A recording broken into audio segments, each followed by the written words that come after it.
Salam. Tes tes. Assalamualaikum warahmatullahi wabarakatuh. Bismillahirrahmanirrahim. Subhanakallahumma bareng-bareng. Bismillahirrahmanirrahim. Subhanakallahumma rabbana la ilma lana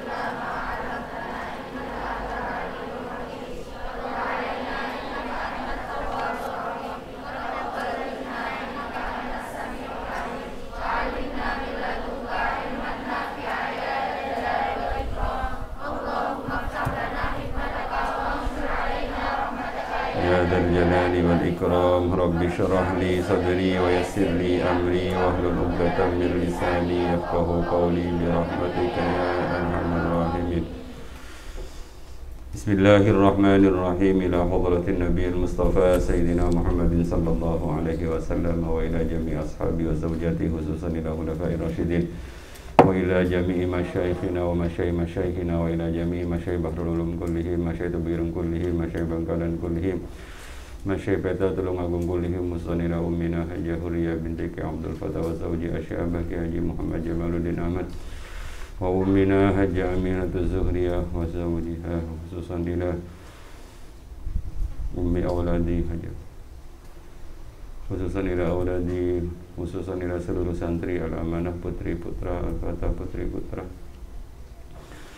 khususan ila abah mugi-mugi diparingi sehat, diparingi kuat lahir batin, sakit melaksanakan kewajiban-kewajiban, sakit melaksanakan khidmah dengan sempurna.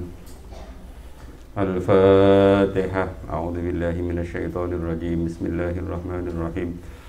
Alhamdulillahi rabbil alamin arrahmanir rahim maliki yaumiddin iyyaka na'budu wa iyyaka nasta'in ihdinas siratal mustaqim siratal ladzina an'amta 'alaihim ghairil maghdubi 'alaihim waladdallin amin. Bismillahirrahmanirrahim. Alhamdulillah wassalatu wassalamu ala Rasulillah Sayyidina Muhammad ibni Abdillah wa ala alihi wa ashabihi wa mawalah. Fala hawla wa la quwwata illa billah ma ba'du. Sore ini kita akan membahas surat An-Nisa ayat ke-34. A'udzu billahi minasyaitonir rajim. Bismillahirrahmanirrahim.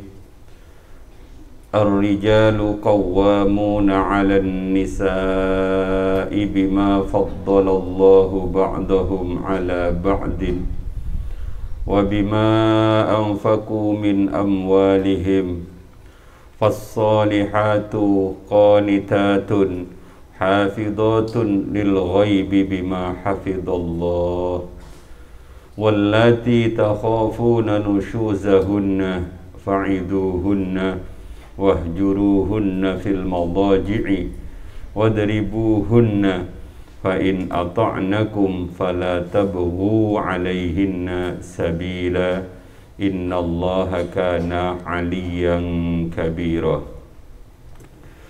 Ar-rijalu utawi pira-pira wong lanang iku qawwamuna wong kang padha ngurus ai musallitu nang nguasani kabeh alan nisa ing ngatasi pira-pira wong wadon. Yu'addibuna padha mendidik sapa ar-rijal, yu'addibuna padha mendidik adab sapa rijal hunna ing nisa. Wa ya'khuduna lan ngalap seneng-seneng sapa ar-rijal ala aidihinna ing ngatasi awake nisa. Ala aidihinna ing ngatasi awake nisa. Bima sebab perkara faddala kang paring fadl, faddala kang paring fadl sapa Allahu Allah ba'dahum ing sebagiani, ba'dahum ing sebagiani rijal wan nisa ala ba'din ing ngatasi sebagian kang liya. Ayat tegesi bitafdhilihi oleh ngutamaake Allah lahum marang ar-rijal alaihinna ing ngatasi nisa bil ilmi kelawan ilmu wal akli lan akal wal wilayati lan kekuasaan wa ghairi dzalika lan liyani mengkono wilayah. Wa bima lan sebab perkara anfaqu kang paring nafkah sapa rijal alaihinna ing atane nisa min amwalihim saking pira-pira bondoni rijal.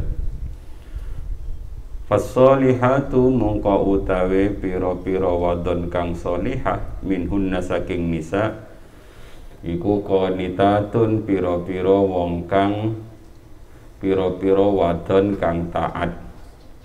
Ai muti'atun tegesi pira-pira wadon kang taat li azwajihinna marang pira-pira bojone solihat. Hafidhatun tur pira-pira wadon kang ngreksa lil ghaibi krana tingkah samar. Ai li furujihinna marang kehormatani solihat. Wa ghairiha lan liyani furuj fi ghaibati azwajihinna ing dalem tingkah ora anani bojone nisa bojone solihat. Bima kelawan perkara hafidha kang ngreksa hunna ing nisa sapa Allah haitsu ausa sekirani wasiat sapa Allah haitsu ausa sekirani wasiat alaihinna ing atase nisa sapa al azwaju pira-pira wong pira-pira suami. Wallati utawi pira-pira wong wadon takhafuna kang padha wedi sapa sira kabeh nususahunna ing nususi allati ai isyanahunna tegese maksiate nisa lakum marang sira kabeh bi an dhaharat kelawan yen to pertelo apa amaratuhu tanda-tandani nusus faidu mongko padha njaga faidu mongko padha nasehatono sapa sira kabeh hunna ing nisa fahawifu tegese meden-medenono sapa sira kabeh hunna ing nisa Allah ing Allah wahjuru lan misai sapa sira kabeh hunna ing nisa fil madaji ing dalam tempat tidur.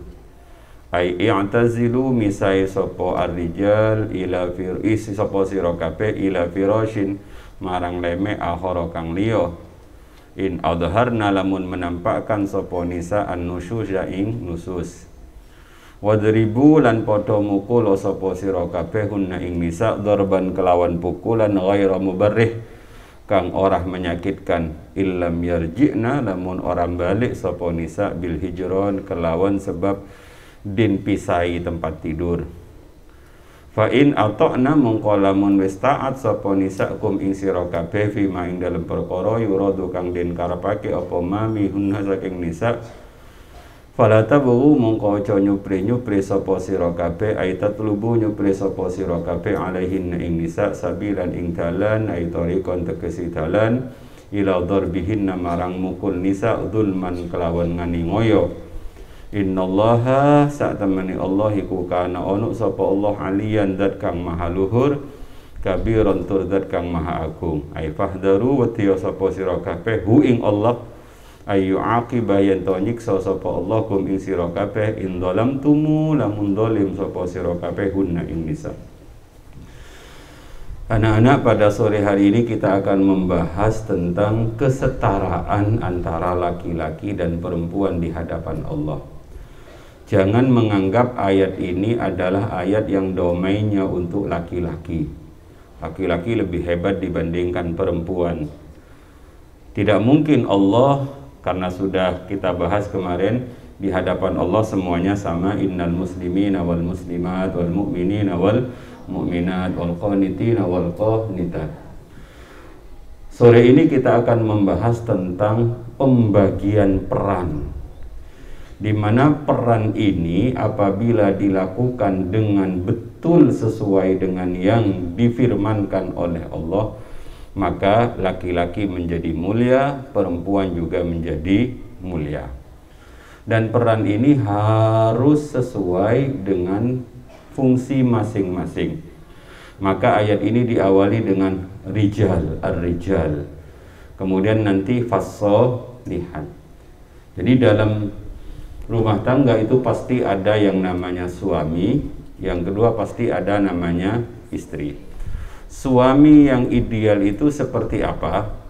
Istri yang ideal itu seperti apa? Pertama, Allah dawuh ar-rijalu qawwamuna 'alan nisa.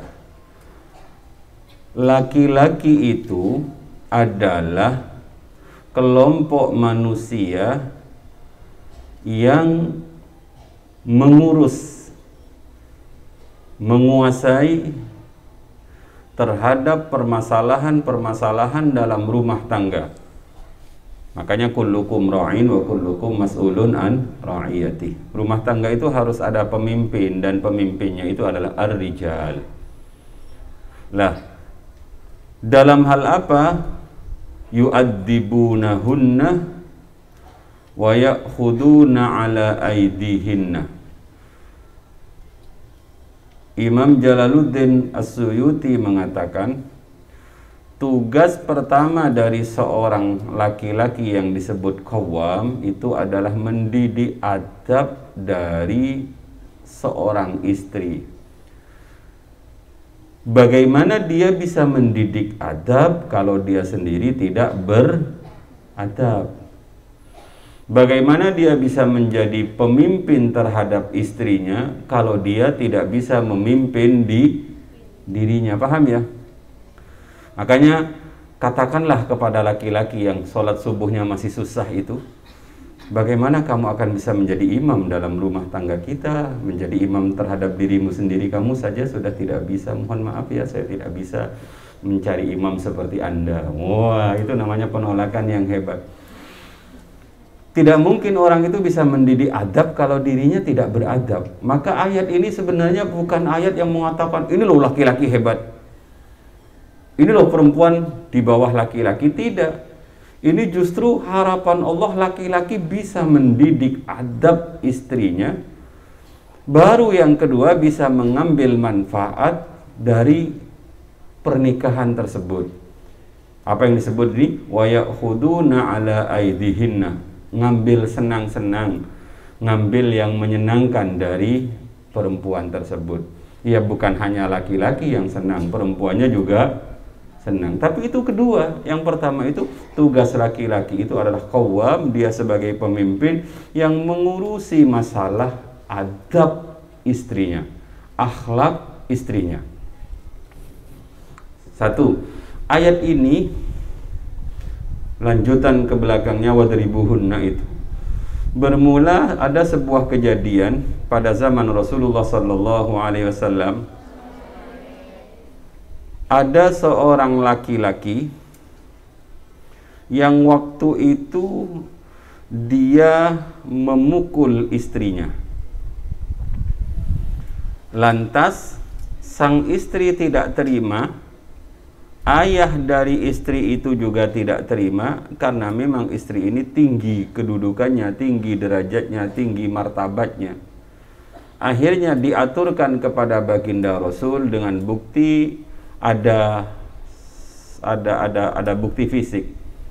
Maka kemudian Rasulullah mengatakan kalau begitu ia harus dilakukan kisos, harus dilakukan, katakan ini faqala Rasulullah al-kisos. Ya sudah, lakukan kisos.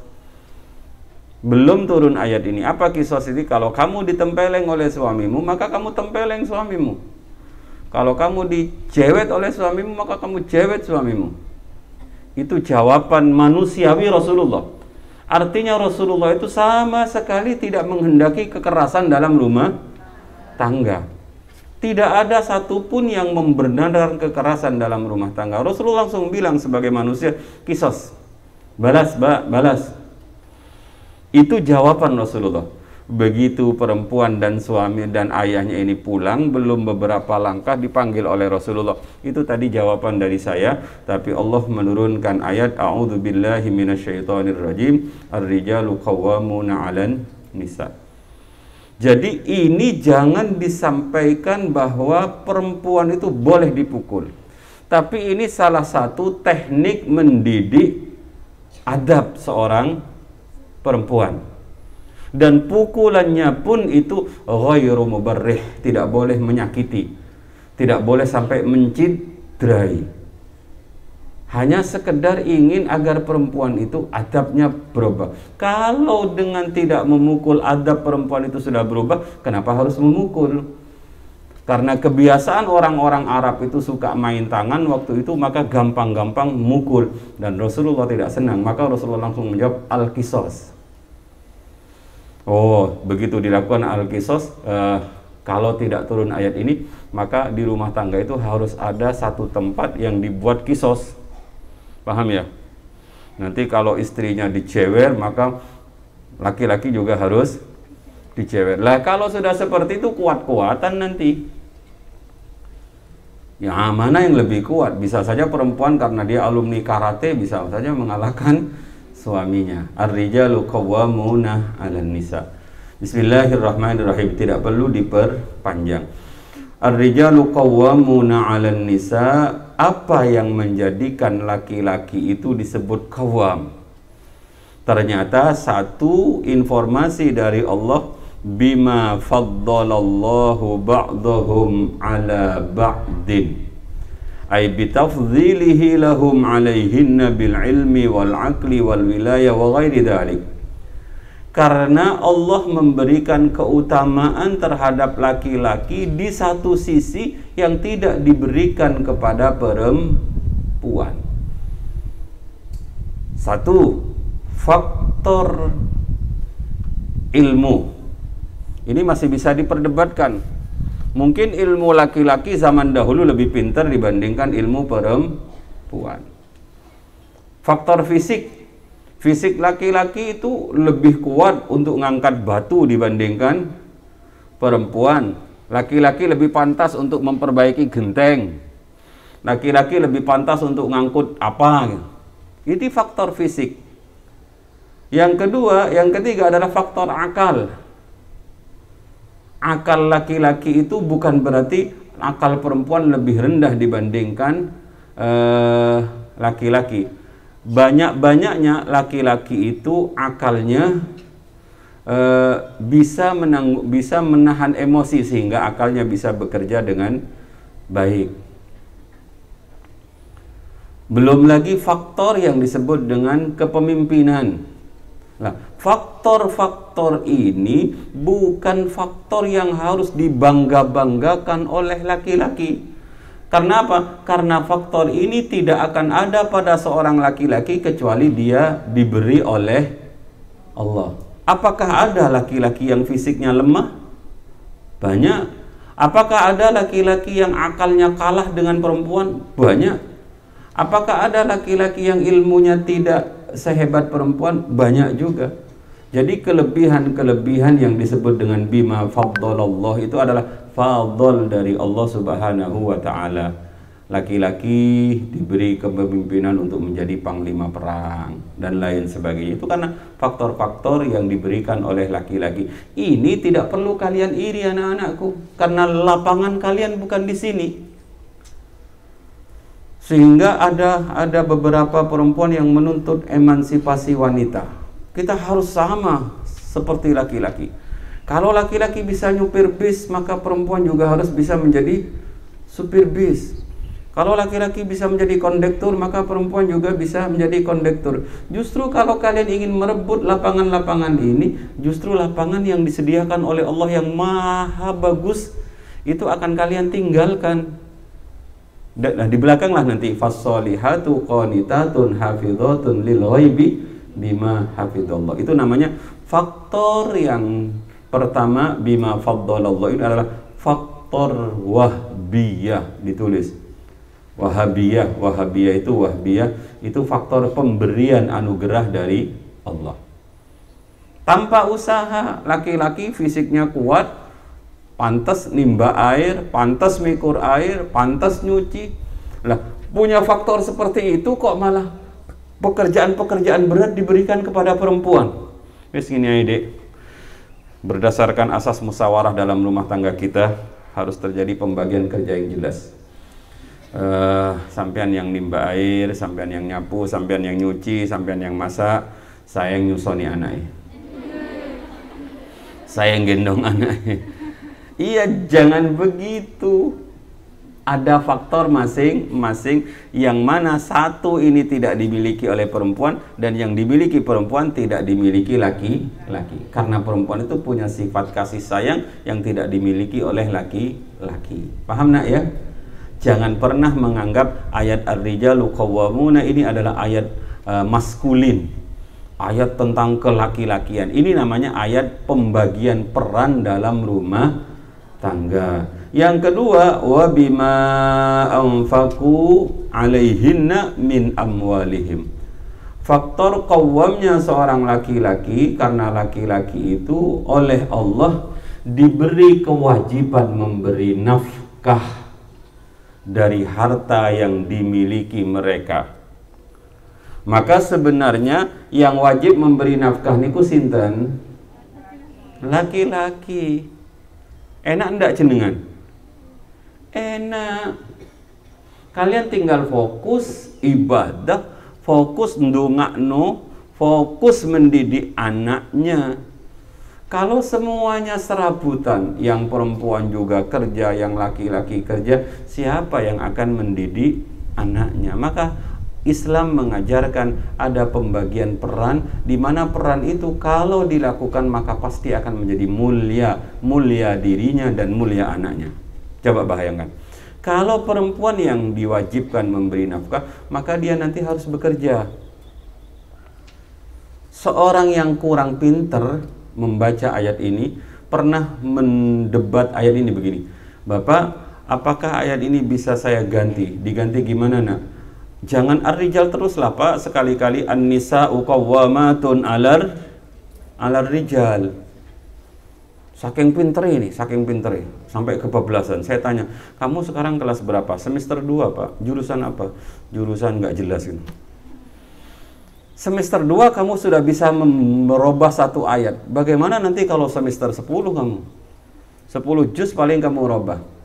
Kalau kamu mau merubah ayat ini sampai belakang harus dirubah. An-nisa'u qawwamatun 'alar rijal bima faddalallahu bihinna ba'dahum 'ala bima faddalallahu ba'dahunna 'ala ba'din wa bima bukan wa bima anfaqu tapi wa bima anfaqna min amwalihinna. Maka nanti perempuan punya kewajiban memberi nafkah kepada suaminya, dan ini berat karena struktur fisik perempuan tidak diciptakan untuk hal-hal yang kasar seperti itu. Struktur fisik perempuan diciptakan untuk melindungi anaknya, menyayangi anaknya, mendidik anaknya, dan postur tubuhnya sudah punya seperti itu. Sudah anak-anak. Jadi pahami betul bahwa Allah tidak pernah tidak berbuat adil. Pasti Allah itu adil. Sampun. Wa bima anfaqu alaihinna min amwalihinna. Makanya kalau kalian mau berbicara biasanya begini. Kata saya dulu pernah iri juga kepada mbak-mbak saya karena saya laki-laki sendirian di rumah itu. Abah saya almarhum, ibu saya almarhumah itu kadang-kadang membelikan mbak saya cincin. Habis itu dibelikanlah gelang. Kurung mari tukokno gelang, tukokno bandul. Iya, kalung sak banduli. Habis itu apa ini namanya? Antingnya diganti. Agak mangkel juga saya waktu itu. Kakinya juga dikasih gelang ya. Kecik. Sambil agak sedikit dongkol pada ibu. Mbak ditukokno terus mas-masan. Ibu saya tersenyum. Apa kamu ingin tak belikan mas? Apa kamu ingin tak kalungi, tak gelangi? Apa kamu ingin tak antingi?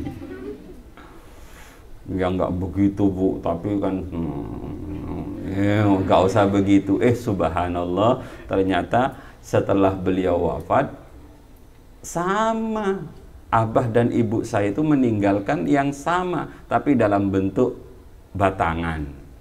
Paham ya? Itulah makanya nanti anak-anakku ayat ini akan berkaitan dengan waris, sehingga ketika ayat waris itu lidzakari mithlu haddil unsayain. Bagian laki-laki itu 2 kali lipat dibandingkan perempuan. Kenapa? Ini ada orang yang mengatakan nggak adil, ini seharusnya sama, lidzakari mithlu haddil unsa, atau lidzakari mithlu haddil unsayain, dan seterusnya. Harus ada kesamaan laki-laki 1, perempuan 1, atau dibaliklah, karena perempuan lemah, perempuan 2, laki-laki 1. Lah, gak usah, itu sudah tilka hududullah, itu adalah sudah keputusan dari Allah, pembatasan dari Allah. Kenapa kok bisa berbeda, laki-laki lebih banyak dibandingkan perempuan? Karena yang banyak itu bukan untuk dirinya sendiri. Untuk siapa? Untuk keluarganya, untuk istrinya, untuk anaknya. Yang 1 itu untuk siapa? Bagianmu itu untuk siapa? Utuh, ya, utuh, tidak diberikan, tidak wajib diberikan kepada anaknya kecuali kamu sukarela, tidak juga diberikan kepada suamimu. Inilah letak indahnya Islam. Faktor yang kedua yang disebut dengan faktor laki-laki wajib memberikan nafkah terhadap istri dan anak-anaknya, itu disebut dengan faktor kasbiyah. Laki-laki disebut qawwam karena dia punya kewajiban untuk mencari kasab, mencari pekerjaan, mencari nafkah untuk istri dan anak-anaknya. Kadang-kadang nanti kalau lamaran, saya tanya, kalau lamaran siapa yang ngelamar? Laki-laki apa perempuan? Yang ngasih cincin perempuan kepada laki-laki, pemasangan cincin dari ibunda siapa, ibundanya Laili kepada siapa gitu. Masa yang perempuan yang ngasih cincin ke laki-laki? Enggak kan? Dulu saya yang ngasih cincin, dulu ibunya Mas Aan yang ngasih cincin kepada Aka. Masa dia yang mau ngasih cincin kepada Hasan? Kan nggak mungkin. Yang ngasih cincin siapa? Laki-laki. Terus nanti ketika nikah qabil tuh, yang ngasih mas kawin siapa? Kamu ndak? Utuh milikmu ya. Warisanmu dari orang tuamu itu utuh, gak dikalongi belas. Nanti ketika kamu punya anak, siapa yang menafkahi anaknya? Masih pingin kamu jadi laki-laki? Oh, dengan ayat ini, pengen jadi laki-laki. Kalau Anda pengen jadi laki-laki, maka kami kaum laki-laki dengan senang hati akan memberikannya. Sehingga kami bisa tidur ngeramut anak, ngeloni anak. Ya sudah, kemuliaan laki-laki di situ, sedangkan kemuliaan perempuan di tempat yang lain. Nah, ya, itulah keadilan Allah Subhanahu wa ta'ala. Pokoknya begini, ketika kamu membaca ayat Al-Quran itu pasti kamu awali a'udzubillahi minasyaitonirrajim. Kamu berlindung dari pemahaman setan. Sebab kadang-kadang ada orang yang memahami Al-Quran itu dengan paham nafsunya. Yang kedua, habis itu kamu bilang Bismillahirrahmanirrahim dengan menyebut nama Allah yang Maha Rahman dan Maha Rahim. Terakhir kamu bilang gimana? Sadaqallahul. Masa kamu bilang Sadaqallahul Azim pada ayat ini, tidak Sadaqallah pada ayat ini, kurang Sadaqallah pada ayat ini? Semuanya yang difirmankan oleh Allah itu adalah Sadaqallahul Azim. Kalau kita belum paham, jangan menyalahkan ayatnya. Kalau kita belum tahu hikmah di balik ayat itu, jangan pernah menyalahkan ayatnya. Kita saja yang belum paham. Bismillahirrahmanirrahim. Kemudian selanjutnya, setelah Allah membahas tentang laki-laki seperti itu, kemudian dilanjutan ayat ini Allah dawuh tentang kemuliaan kalian kaum perempuan. Fassolihatu, perempuan-perempuan yang solihah, minhunna, dari perempuan-perempuan itu sifatnya dua dalam ayat ini. Satu, qanitatun. Qanitatun itu ay muti'atun li azwajihinna fi ghairi maksiatillah. Qanitatun itu makna umumnya adalah seorang perempuan yang ahli ibadah, seorang perempuan yang mentaati Allah, seorang perempuan yang mentaati Rasulullah, dan seorang perempuan yang mentaati suaminya tapi bukan dalam maksiat. Berat enggak ini? Qanitatun itu berat enggak? Enggak berat. Ini bukan pekerjaan fisik ini. Ini pekerjaan iman, ini pekerjaan hati yang sesuai dengan watak kalian. Kalian adalah orang yang oleh Allah fisiknya diciptakan menjadi seorang yang ahli ibadah. Fisiknya yang diciptakan oleh Allah menjadi orang yang ahli taat. Saya tanya, lebih kuat mana poso antara laki-laki dan perempuan? Wah, kamu bilang perempuan, masa? Secara struktur fisik lebih kuat kalian, lebih hebat kalian. Orang ahli sholat malam itu yang banyak itu perempuan. Orang ahli riyadhah itu yang banyak perempuan. Orang yang taat kepada Allah itu banyak-banyaknya perempuan. Laki-laki itu lebih diperankan dalam sisi fisik, ya, dalam sisi bekerja. Itulah lapangannya. Yang satu bekerja kasar, saya dan kawan-kawan laki-laki itu dalam dunia kasar, sedangkan kalian dalam dunia halus. Ya, saya adalah makhluk kasar, sedangkan kalian adalah makhluk halus dan lembut gitu.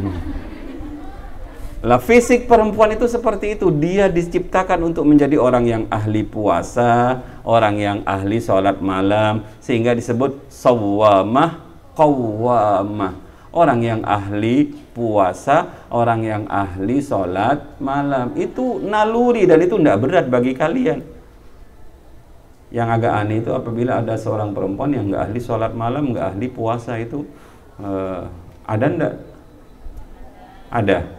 Ndak ada. Insya Allah ndak ada. Kecuali pas head gitu ya. Nah, sudah. Yang kedua, hafidhatun lil ghaib. Perempuan yang solehah itu satu hubungannya dengan hati, ketaatan, keimanan. Yang kedua adalah perilaku. Hafidhatun lil ghaibi li furujihinna wa ghairiha fi ghaibati azwajihinna. Dia adalah perempuan yang bisa menjaga kehormatan dirinya, menjaga harga dirinya ketika suaminya tidak ada. Ini berat enggak? Enggak berat. Karena ini kamu banget ini.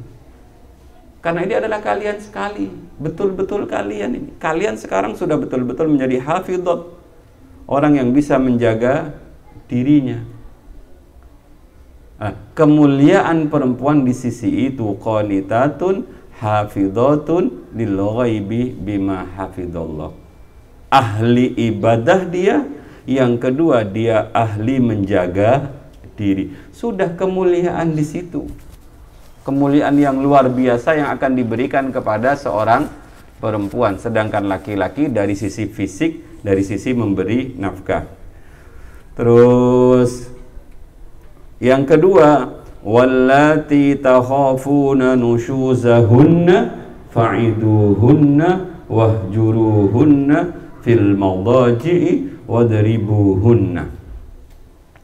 Kemudian Allah dawuh, sedangkan perempuan-perempuan yang kalian para suami takut terhadap nusyuz dari perempuan. Saya baru saja nguji skripsi, nguji proposal.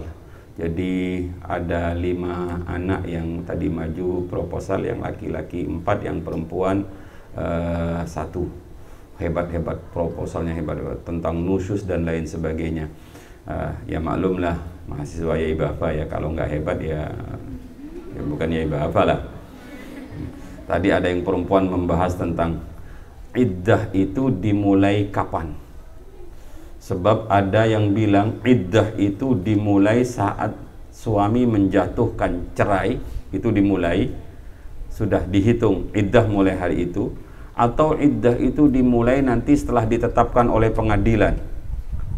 Apabila pengadilan menetapkan nanti bulan Februari, padahal suami sudah mencerai secara lisan pada bulan Januari, maka hitungan iddahnya mulai Februari. Ini yang menurut undang-undang. Lah kamu setuju semana, Mbak? Pertama saya bilang, Mbak belum nikah kok sudah ngomong iddah sih? Saat ini jangan bahas yang iddah menakutkan gitu ya. Iddah itu kan cerai. Enggak, saya bahas ini Bapak karena saya tidak ingin melakukan iddah. Karena saya ingin tidak terjadi perceraian dalam rumah tangga. Oh bagus gitu.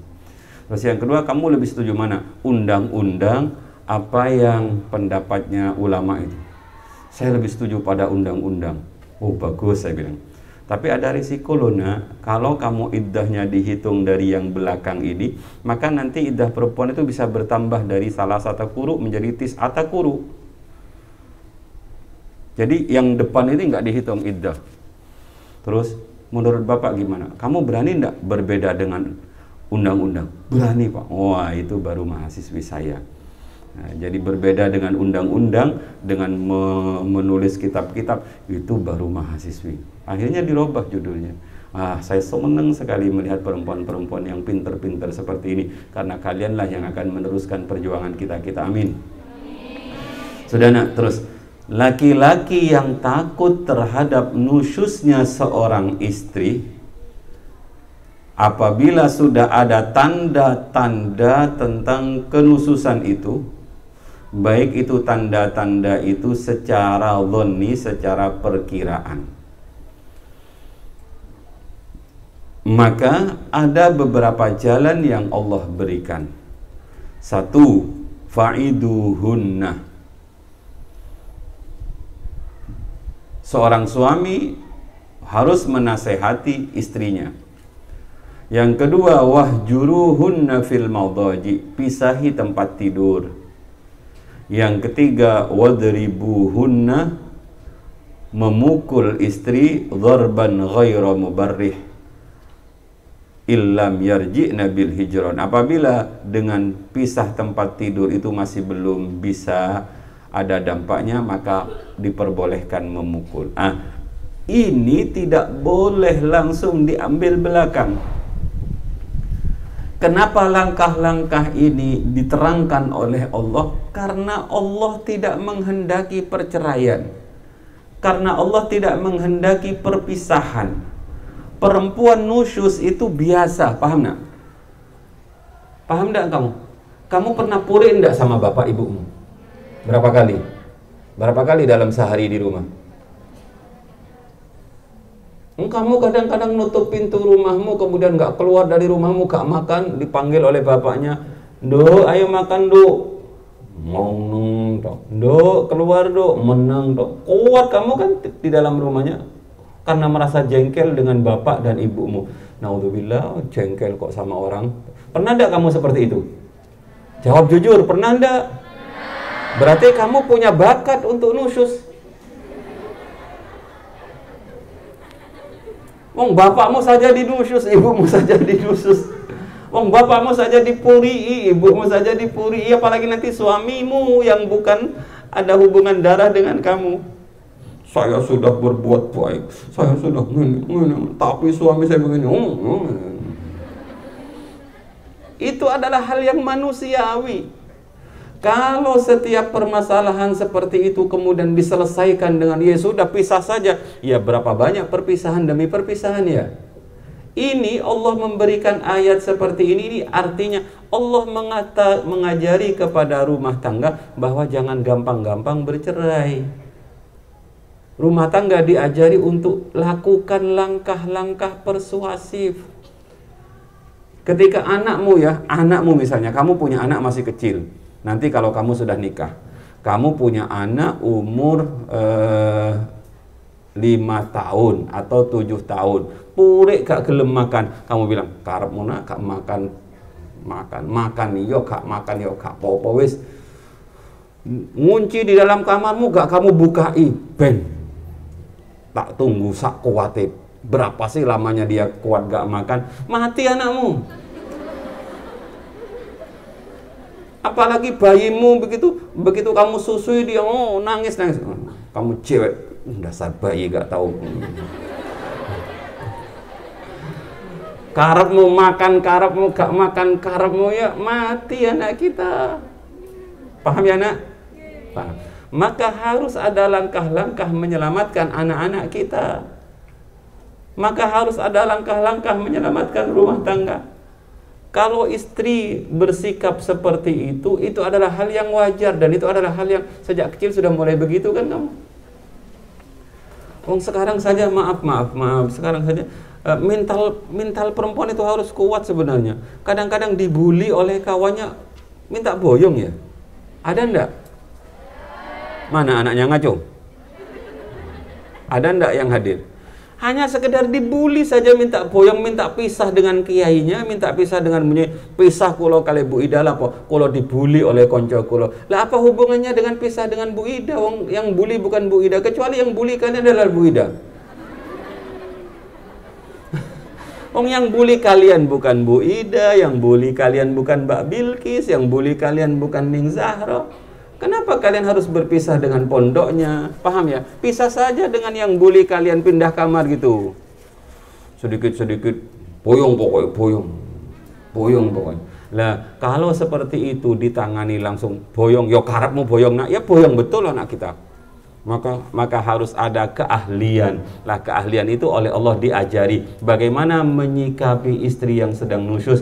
Satu, dinasehati. Maka seorang suami itu harus bisa menasehati istrinya. Beruntunglah kalau suaminya penceramah. Assalamualaikum warahmatullahi wabarakatuh. Innal hamdalillah nahmaduhu wa nasta'inuhu wa nastaghfiruh wa na'udzu billahi min shururi anfusina. Lah kamu belum dinasehati saja sudah senang kan?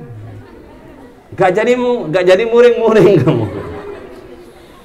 Yang saya hormati istri saya. Pertama-tama saya mengucapkan syukur kepada Allah Subhanahu wa Ta'ala. Ini namanya kan mauidhah kan? Memauidhai istri. Pertama-tama saya mengucapkan syukur kepada Allah Subhanahu wa Ta'ala atas pertemuan ini. Yang kedua, mudah-mudahan salawat serta salam selalu tercurahkan kepada baginda Rasulullah. Biarkan istrimu di depan kamu terus ceramahin. Qala Allah Ta'ala fi kitabihil karim wa qala Rasulullah sallallahu alaihi wasallam.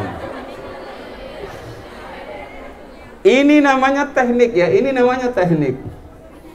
Diceramai.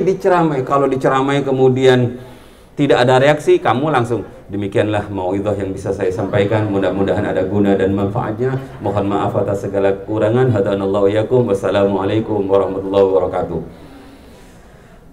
Gitu. Satu, fa'iduhunna, jangan langsung main pukul. Jangan langsung main pisah tempat tidur. Harus dilakukan pendekatan persuasif. Bagaimana caranya? Ya harus punya seni. Misalnya istrinya senang es, itu kono es. Habis itu kono es kemudian dimauidhoi. Mohon izin untuk memberikan mauidhah. Nggak ada amplop. Habis itu kok belum ada dampaknya, baru yang kedua. Apa itu yang kedua nak? Bukan wadribuhunna, tapi wahjuruhunna fil madaji. Pisah tempat tidur. Biasanya satu ranjang, pisah suaminya ke musola. Atau kalau musola tidak punya, ya suaminya ke dapur gitu. Loh, kamu kenapa ketawa ketika ke dapur? Justru enak ke dapur. Ada kopi, ada kulkas, semuanya kan di dapur ya. Iya, di ruang, di halaman tengah dan lain sebagainya. Itu namanya mengajari perpisahan. Yang penting rumah tangga selamat kan, begitu kan intinya. Lakukan apapun yang ingin kamu lakukan, yang penting rumah tanggamu selamat. Sebab badai dalam rumah tangga itu pasti ada. Ahasiban nasu ayyutraku ayyakulu amanna wahum la yuftanun. Ahasiban nasu ayyutraku ayyakulu amanna. Apakah manusia itu mengira akan ditinggal begitu saja ketika mereka sudah mengatakan beriman? Tidak akan diuji. Wahum la yuftanun, dan mereka tidak akan diuji. Pasti semua manusia itu akan mendapatkan ujian. Yang menikah diuji, yang tidak menikah juga diuji, yang muda diuji, yang tua juga diuji, yang menjelang mati pun juga diuji mempertahankan keimanan, karena hidup ini adalah ujian. Kenapa ada ujian? Karena Allah ingin mengangkat kelas Kalian nggak akan naik dari kelas 1 kalau nggak ada semesteran. Pokoknya aku tak naik kelas 2. Lole, belum ujian, gak apa-apa, pokoknya tak naik sendiri. Kamu akan iku arek naik ke kelas 2. Belum wayai ujian sudah naik kelas 3. Pak, pokoknya harus saya pindah di kelas 3. Ya wis, tidak apa-apa nak. Wis sudah, kelas 6 juga nggak apa-apa kamu. Atau lulus saja sekalian nggak apa-apa. Nggak mungkin begitu. Pasti ada ujian masing-masing. Semakin Allah mencintai hambanya, maka semakin berat uji. Saya ulangi, semakin Allah mencintai seorang hamba, gimana terusannya? Maka semakin berat ujiannya.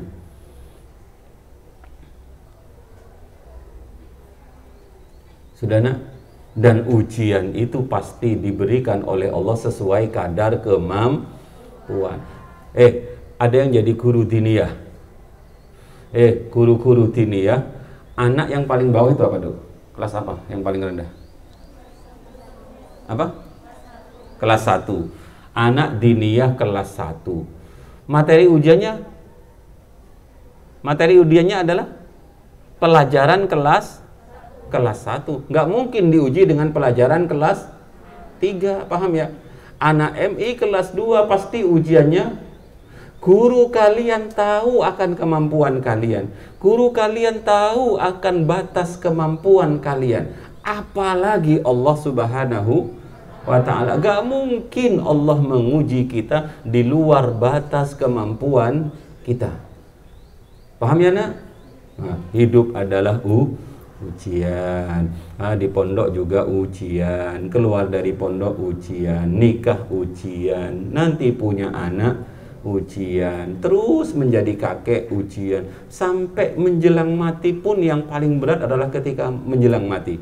Kita akan diuji oleh iblis, oleh setan untuk menanggalkan keimanan kita. Hidup adalah ujian. Maka jangan hidup apabila tidak mau diuji. Terus fa'iduhunna wahjuruhunna fil madaji wadribuhunna. Kalau langkah kedua masih belum bisa, jangan langsung dilepas. Allah tidak senang. Abghadul halal indallahi at-talaq. Paling benci-bencinya hal yang halal oleh Allah adalah cerai. Kalau cerai itu terjadi, maka arasy akan bergemuruh. Cari langkah berikutnya yang agak sadis, karena ini adalah langkah terakhir. Apa itu? Wadribuhunna. Ditakut-takuti dengan dipukul. Nah, tapi mukulnya ini nggak boleh jotos. Mentang-mentang laki-laki kemudian dijotos pipinya sampai begem, atau dijambak kemudian diuntir-untir, atau ditendang ulu hatinya. Ini namanya kekerasan KDRT ini namanya. Iya, pura-pura dipukul kamu gitu. Yang penting kamu kalau mukul anak itu apa sih? Mukul adikmu itu apa sih? Biar adikmu gelem mandi itu kamu pukul gimana?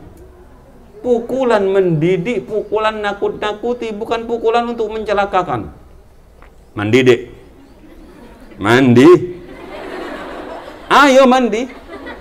Tak jotos kamu. Adiknya baru belajar siat. Ayo jotosan. Ubah. Ya, paham ya? Jadi pukulan itu jangan dilihat dari aspek pukulan, tapi aspek bagaimana Allah menghendaki rumah tangga itu harus dipertahankan dengan berbagai cara.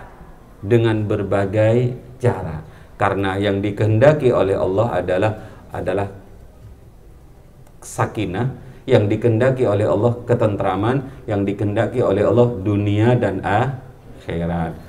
Terus kadang-kadang laki-laki yang suka memukul itu golek-golek. Naudzubillah, ya Allah, saya jadi ingat tetangga saya. Ya Allah, mudah-mudahan Allah paling hidayah. Kalau sudah konflik dengan istrinya itu diikat, nak. Diikat ke belakang, kemudian kakinya diikat, tangannya diikat, lehernya diikat, ditaboi pakai pering. Ya Allah, naudzubillah wal iyadzubillah, mudah-mudahan diparingi hidayah. Itu tidak ada yang berani mendekat. Suatu saat saya tahu seperti itu. Nah, saya nggak bisa melihat seperti itu. Saya lari, saya mendekat. Nanti kalau dia mau mukul saya, insya Allah saya masih kuat kok. Saya lebih besar. Saya parani, saya rangkul. Yang suami itu saya rangkul, saya bisi, astagfirullahaladzim, Allahumma sholli ala sayyidina Muhammad. Lemes dia. Saya kan di sini ahli wiritan dengan kalian kan. Enggak saya bacain hisib, saya bacain astagfirullahaladzim, Allahumma sholli ala sayyidina Muhammad. Kemudian saya nasihati pelan-pelan. Nangis dia, jatuh. Alhamdulillah. Saya lepas nggih, saya lepas istrinya nggih. Lepas deh. Saya lepas, terus senang sekali istrinya. Begitu lepas, alhamdulillah. Tapi ternyata seminggu lagi dipukul lagi. Ya saya parani lagi. Itu loh. Makanya jangan mudah ketika ada orang ngelamar kalian harus selidiki dulu apakah dia temperamen, apakah dia dan lain sebagainya. Kalau naudzubillah wal iyadzubillah, mulai hari ini berdoa ya, mudah-mudahan tidak dapat seperti itu. Amin Allahumma amin. Saya kira wadribuhunna fa in ata'nakum fala tabghu alaihinna sabila. Kalau sang istri itu sudah taat, sang suami tidak boleh mencari-cari alasan untuk mukul-mukul lagi. Karena keenaan mukul istri, kemudian golek-golek alasan untuk mukul lagi. Fa'in ata'nakum fala tabghu alaihinna sabila. Innallaha kana 'aliyan kabira, karena sesungguhnya Allah Maha Luhur, Maha Agung. Apa artinya? Fahdaru, para suami-suami, takutlah kalian kepada Allah.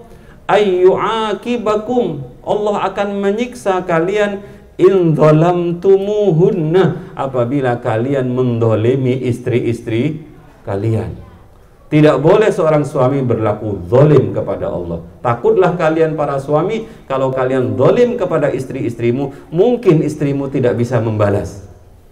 Tapi Allah Maha Aliyan Kabiro, Allah Maha Tinggi, Allah Maha Besar, yang akan menyiksa, yang akan membalas terhadap kezaliman kalian terhadap istri-istri kalian adalah Allah Subhanahu wa ta'ala. Rabbi fanfa'na bi barakatihim wa dinal husna bi hurmatihim wa amin wa mu'afatihim minal fitani. Bismillahirrahmanirrahim. Allahumma inni astaudi'uka ma 'allamtanihi fardudhu ilayya inda hajati ilayhi wa la tunsinihi ya rabbal alamin. Doakan abah, ibu sehat, panjang umur, kuat lahir batin, sehingga bisa istiqomah, tumaninah, dampingi kalian. Mudah-mudahan kalian semua seluruh santri Al-Amanah, putri putra Al-Fatah, putri putra, diparingi oleh Allah hati yang tenang, diparingi oleh Allah pikiran yang futuh, diparingi oleh Allah mudah dalam belajarnya, dan mudah-mudahan kalian menjadi kebanggaan Rasulullah sallallahu alaihi wasallam. Al-Fatihah.